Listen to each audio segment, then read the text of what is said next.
Senhoras e senhores, o tabuleiro geopolítico do Médio Oriente acaba de entrar numa fase de extrema volatilidade que poderá redefinir as fronteiras da segurança global e as alianças estratégicas por décadas. Imagens de satélite recentemente analisadas e confirmadas por fontes de inteligência militar indicam que os Estados Unidos da América completaram um cerco tático sem precedentes em torno do Irão, sinalizando que a janela diplomática poderá estar a fechar-se definitivamente. A mobilização de ativos de alta tecnologia e o posicionamento de forças terrestres e navais sugerem que a prontidão para um conflito de larga escala não é apenas uma retórica de dissuasão, mas uma realidade operacional iminente. Este movimento coordenado ocorre num momento em que a liderança israelita emite ordens de prontidão máxima, preparando a sua população e as suas forças armadas para um cenário de guerra total. O que estamos a testemunhar é a cristalização de uma arquitetura de cerco que visa neutralizar a capacidade de resposta de Teherão e forçar uma mudança drástica no equilíbrio de poder regional. A gravidade da situação atual manifesta-se através de uma série de movimentações militares coordenadas que transformaram a geografia do Médio Oriente num autêntico barril de pólvora. A mobilização de dezenas de aeronaves de combate para bases estratégicas na Jordânia e na Arábia Saudita constitui o pilar central desta estratégia de pressão máxima. Este reforço aéreo ocorre sob a sombra de um ultimato direto da administração em Washington, que estabeleceu um prazo rigoroso de 15 dias para que o governo iraniano aceite os termos impostos nas negociações nucleares. A consequência direta desta imposição é um estado de alerta permanente que se estende do Golfo Pérsico até ao Levante. Especialistas militares observam que este nível de concentração de poder de fogo não era visto na região desde o início do conflito no Iraque, no ano de 2003, o que indica que os planos de contingência para uma campanha aérea prolongada contra as infraestruturas estratégicas iranianas estão plenamente desenvolvidos. No epicentro desta escalada, Israel surge como o catalisador de uma resposta regional unificada. O primeiro-ministro Benjamin Netanyahu, num discurso dirigido à nação, abandonou as ambiguidades diplomáticas para falar abertamente sobre a possibilidade de uma guerra de grandes proporções. Esta comunicação oficial não visou apenas o público interno, mas serviu como um sinal claro para Teherão de que a tolerância israelita perante o programa nuclear e a expansão da influência regional iraniana atingiu o seu limite crítico. A ordem de prontidão para o exército e para os sistemas de defesa civil de Israel reflete uma avaliação de risco que coloca a sobrevivência do Estado no centro da equação. A ação israelita é fundamentada na premissa de que a inação perante as ameaças de Teherão resultaria numa mudança irreversível no Estatuto de Segurança da Nação Judaica, tornando o conflito preventivo uma opção cada vez mais provável na mesa de decisões em Tel Aviv. A análise técnica dos dados de satélite revela detalhes cruciais sobre a natureza deste cerco militar na base aérea de Muafaq Salti, localizada na Jordânia. A presença de pelo menos 66 aeronaves de combate ilustra a diversidade e a profundidade da força de ataque americana. Este contingente inclui 18 caças furtivos F-35, 17 caças de superioridade aérea F-15 e 8 aeronaves de ataque ao solo A-10. A inclusão de aviões de guerra eletrônica EA-18 e de aviões de transporte militar sublinha a intenção de conduzir operações complexas que neutralizem as defesas aéreas iranianas logo nas fases iniciais de um potencial confronto. Paralelamente, na Arábia Saudita, a acumulação de aviões de alerta precoce E-3 AWACS e de cargueiros pesados 135 na base Prince Sultan garante que a logística e a vigilância do espaço aéreo cubram toda a extensão do território. Inimigo, a componente naval deste dispositivo estratégico é igualmente esmagadora. De acordo com relatórios do Centro de Estudos Estratégicos e Internacionais, a Marinha dos Estados Unidos da América reforçou a sua presença com 2 grupos de combate liderados pelos porta-aviões USS Abraham Lincoln e USS Gerald R. Ford. Atualmente, 18 navios de guerra americanos operam nas águas do Médio Oriente, representando cerca de 35% do total da frota de navios de guerra destacados no mar por esta potência mundial. Com aproximadamente 40 mil soldados posicionados em bases terrestres e embarcados em navios, a capacidade de projeção de força é absoluta. Este dispositivo não serve apenas para proteger as rotas marítimas vitais, como o Estreito de Hormuz, mas funciona como uma plataforma de lançamento para ataques de precisão contra alvos terrestres e navais. A resposta diplomática e militar do Irão a este cerco tem sido marcada por uma mistura de desafio e tentativa de reabertura de canais de negociação em condições de pressão extrema. O ministro dos Negócios Estrangeiros iraniano, Abbas Araghchi, afirmou que Teherão está a finalizar propostas para retomar o diálogo em Genebra, na Suíça, agendado para o dia 26 do próximo mês. No entanto, o tom de Teherão permanece firme no que toca à sua soberania e às capacidades de retaliação. Em declarações públicas, a liderança iraniana alertou que qualquer incursão militar estrangeira resultará em ataques diretos contra as bases americanas na região.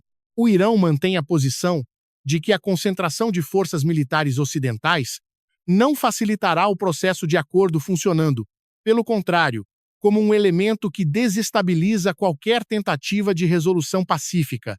Este impasse atinge um ponto de ruptura devido às divergências profundas sobre o direito do Irão ao enriquecimento de urânio e as condições para o levantamento das sanções econômicas que asfixiam o país. Enquanto a pressão externa aumenta, o cenário interno iraniano é complicado pelo ressurgimento de movimentos de protesto, que criam um ambiente de instabilidade política que o governo de Teherão tenta conter. A convergência entre a pressão militar externa e a fragilidade social interna coloca o regime iraniano perante um dilema existencial: ceder às exigências internacionais ou arriscar um conflito aberto que poderá ter consequências devastadoras para a sua estrutura de poder. Em Israel, a retórica de guerra unificou um espectro político habitualmente fragmentado. A declaração do líder da oposição, Yair Lapid, durante uma conferência internacional, sublinhou que não existe divisão entre o governo e a oposição quando o tema é a ameaça representada pelo Irão. Este consenso nacional é uma raridade na política israelita e sinaliza a seriedade com que a ameaça nuclear é encarada. A mensagem enviada a Teherão é inequívoca. Israel não permitirá a formação de uma ameaça de mísseis ou o desenvolvimento de armas nucleares que ponham em causa a existência do Estado. Esta unidade política remove qualquer entrave interno a uma ação militar de grande escala, permitindo que o Gabinete de Segurança tome decisões drásticas com o apoio total da população e das instituições. A dinâmica entre Washington e Tel Aviv parece estar mais alinhada do que nunca no que toca à contenção de Teherão. O ultimato de 15 dias imposto pela presidência americana funciona como um cronômetro que pressiona todos os atores regionais. Se o prazo expirar sem um progresso tangível nas negociações, a probabilidade de uma transição de operações de vigilância para operações de combate direto aumenta exponencialmente. A estratégia de cerco militar, detalhadamente planeada e executada, visa garantir que, caso a ordem de ataque seja dada, a capacidade de resposta do Irão seja severamente limitada desde os primeiros minutos. Enquanto o Médio Oriente se prepara para este potencial embate, as implicações globais começam a ser sentidas nos mercados de energia e nas capitais internacionais. A possibilidade de uma guerra prolongada entre o Irão e uma coligação liderada pelos Estados Unidos da América e Israel ameaça interromper o fornecimento global de petróleo, o que teria um impacto imediato na economia europeia e mundial. A neutralidade russa e chinesa nesta crise é também um fator de incerteza, uma vez que ambos os países possuem interesses estratégicos na região e têm mantido laços econômicos e militares com Teherão.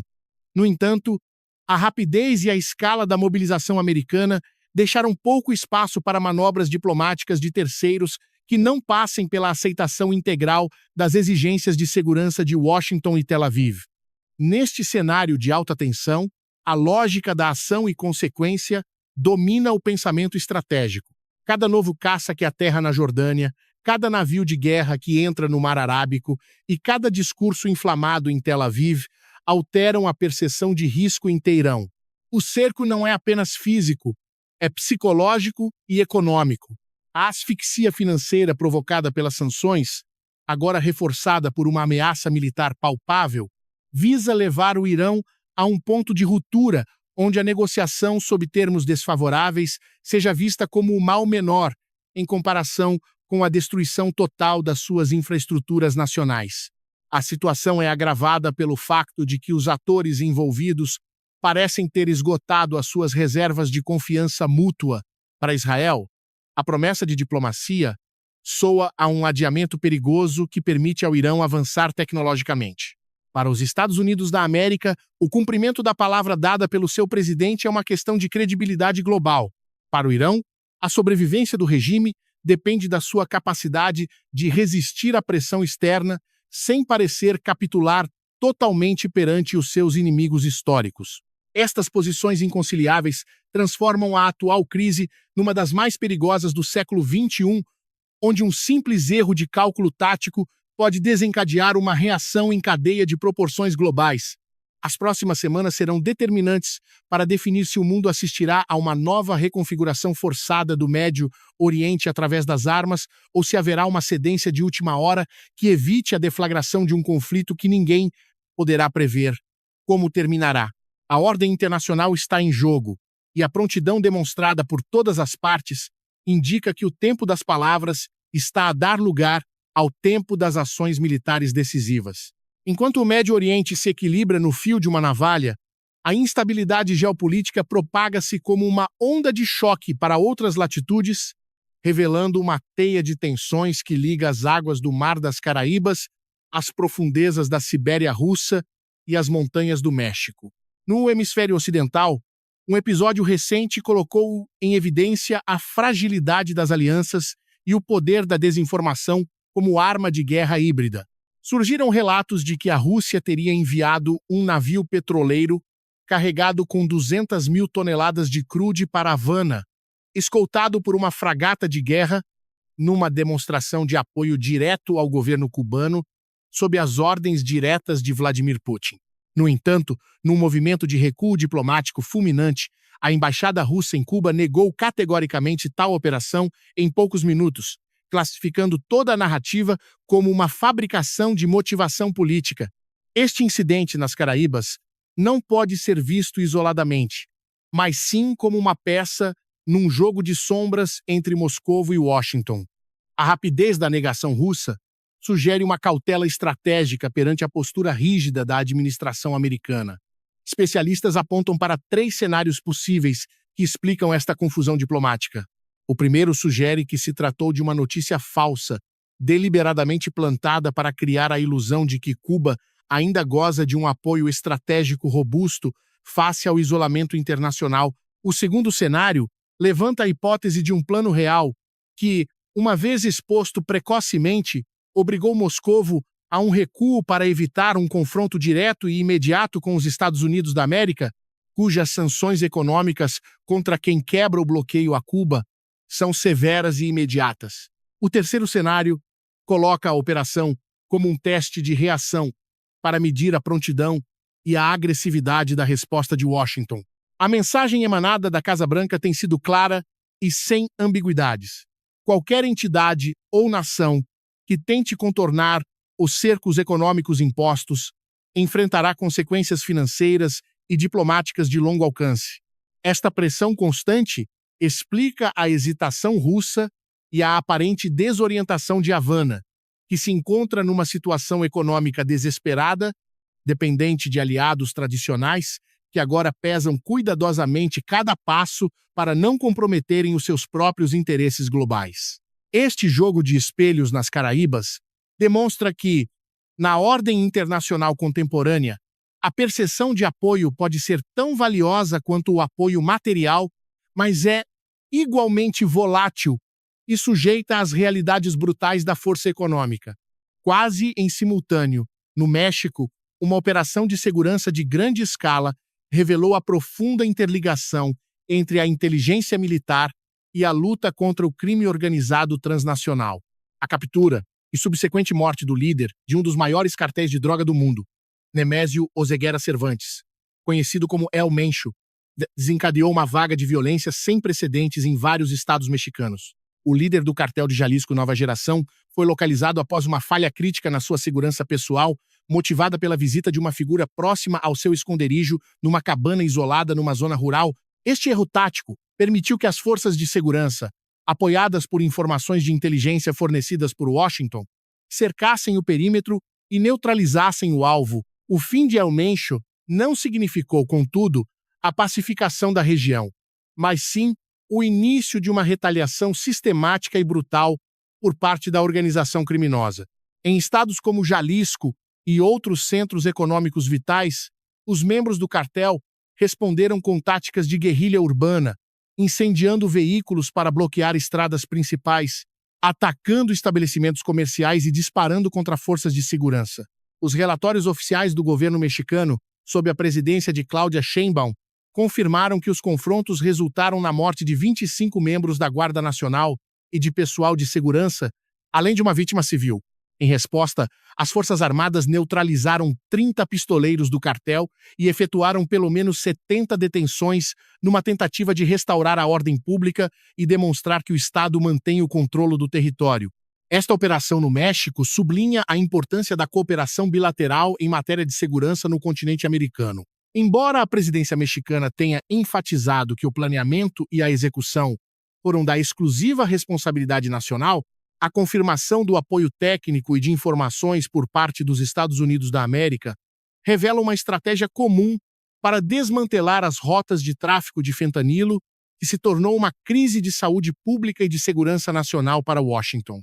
A queda de uma figura como El Mencho altera a estrutura de poder dentro do crime organizado, mas a escala da resposta violenta indica que estas organizações possuem recursos e uma capacidade de mobilização que rivalizam com as forças estatais, exigindo uma vigilância constante e uma pressão militar contínua. A análise da segurança global desloca-se agora para o leste europeu e para as vastas extensões do território russo, onde a vulnerabilidade das infraestruturas críticas se tornou um ponto central nas discussões estratégicas. À medida que o conflito na Ucrânia entra no seu 5º ano, os analistas militares começam a identificar o que consideram ser o calcanhar de Aquiles da logística russa, a linha ferroviária transiberiana. Mais especificamente, a ponte ferroviária que atravessa o rio Yenisei em Krasnoyarsk, situada nas profundezas do território siberiano, surge como um alvo estratégico de importância capital, cuja neutralização poderia ter consequências catastróficas para a capacidade de sustentação do esforço de guerra do Kremlin. A ferrovia transiberiana é a única artéria de transporte com capacidade de carga elevada que liga a Rússia europeia às regiões orientais e às costas do Oceano Pacífico. Este sistema ferroviário é vital para o transporte de carvão, metais e derivados de petróleo que alimentam a economia nacional. Mas, mais criticamente, é o canal por onde fluem os carregamentos de armamento, munições e equipamento militar provenientes de parceiros orientais como a China e a Coreia do Norte. Qualquer interrupção significativa nesta linha, particularmente na passagem sobre o Yenisei, causaria um efeito dominó, que paralisaria o fluxo de abastecimento para as unidades militares na frente de combate ucraniana e causaria uma crise de escassez em larga escala nas províncias russas. A destruição de uma infraestrutura desta magnitude é tecnicamente complexa e exige uma capacidade de inteligência e precisão que poucos atores possuem. No entanto, a evolução das capacidades de ataque de longo alcance da Ucrânia demonstrou que a distância geográfica já não é um escudo absoluto para o território russo. Especialistas sugerem que os Estados Unidos da América e os seus aliados ocidentais poderiam desempenhar um papel de apoio decisivo, fornecendo as ferramentas técnicas e os dados de satélite necessários para identificar as fraquezas estruturais da ponte. A autorização para que alvos desta natureza sejam considerados legítimos no teatro de guerra representaria uma mudança drástica na política de contenção, semelhante ao apoio dado anteriormente para ataques a infraestruturas de energia dentro da Federação Russa. O impacto econômico de um ataque bem-sucedido contra a ponte de Krasnoyarsk seria devastador para as regiões orientais como a Yakutia, Buriatia e Tuva.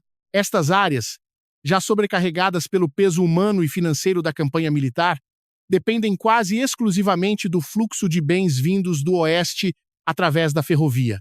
A interrupção deste fornecimento por meses ou anos, dado que a reconstrução de tal obra de engenharia no rigoroso inverno siberiano é um desafio monumental, poderia fomentar tensões regionais e instabilidade social contra o governo central em Moscovo. A elite local nestas regiões, que detém interesses comerciais significativos ligados ao trânsito ferroviário, veria a sua base econômica erodida, criando uma pressão política interna que o Kremlin teria dificuldade em mitigar apenas através da propaganda.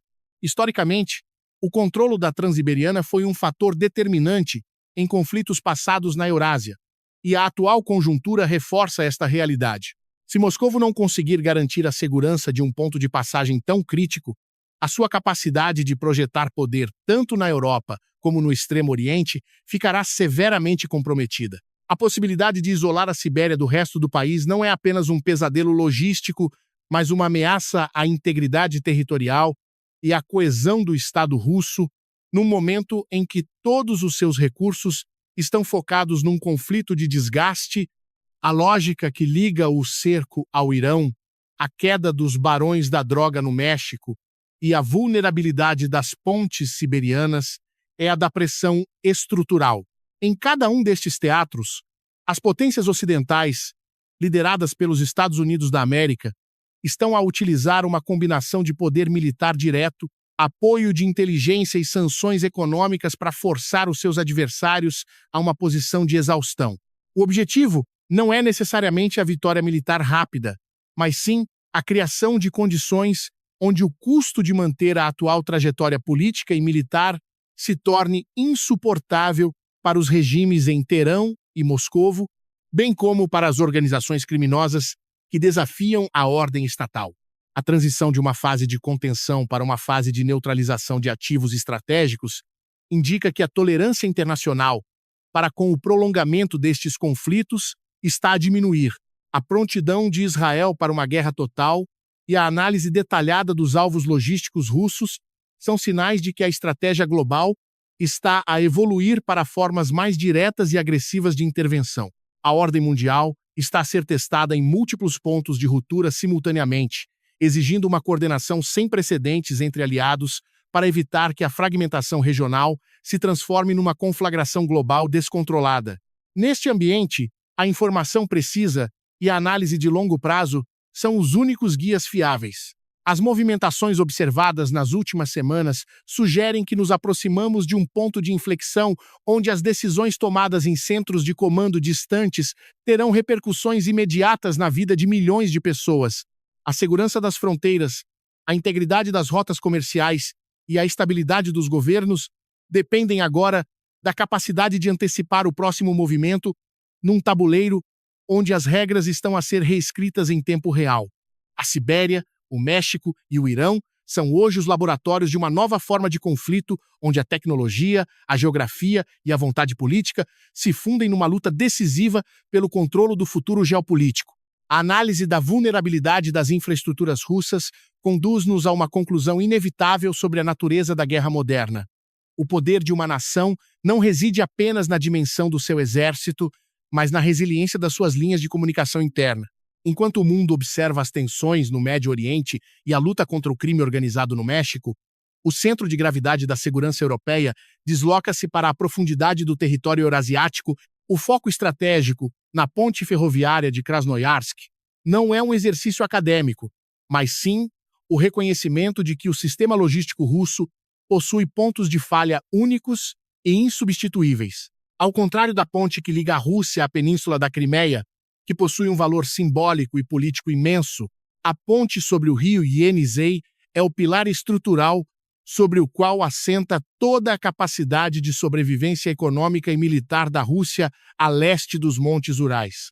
Esta distinção é fundamental para compreender a mudança de paradigma que estamos a testemunhar no 5º ano deste conflito prolongado. A ponte da Crimeia foi, durante muito tempo, o alvo principal devido à sua carga emocional e à necessidade de isolar um teatro de operações específico. No entanto, Os estrategas militares em Kiev e os seus conselheiros em Washington parecem ter chegado à conclusão de que a vitória ou a forçagem de uma paz negociada não virá de vitórias simbólicas, mas de um choque sistêmico na infraestrutura nacional. Se a artéria transiberiana for cortada em Krasnoyarsk, o impacto não será apenas militar. Será um evento de magnitude existencial para o Estado russo, provocando uma paralisia que o Kremlin não poderá esconder da sua população nem dos seus parceiros internacionais. A complexidade técnica de uma operação desta natureza é reconhecidamente extrema. Destruir uma ponte ferroviária de grande porte, construída para resistir às condições mais severas do planeta, exige uma precisão que vai muito além do que é necessário para danificar trilhos ou provocar o descarrilamento de um comboio. Requer uma coordenação perfeita entre informações de satélite em tempo real, capacidade de infiltração tática e o uso de munições de alta tecnologia.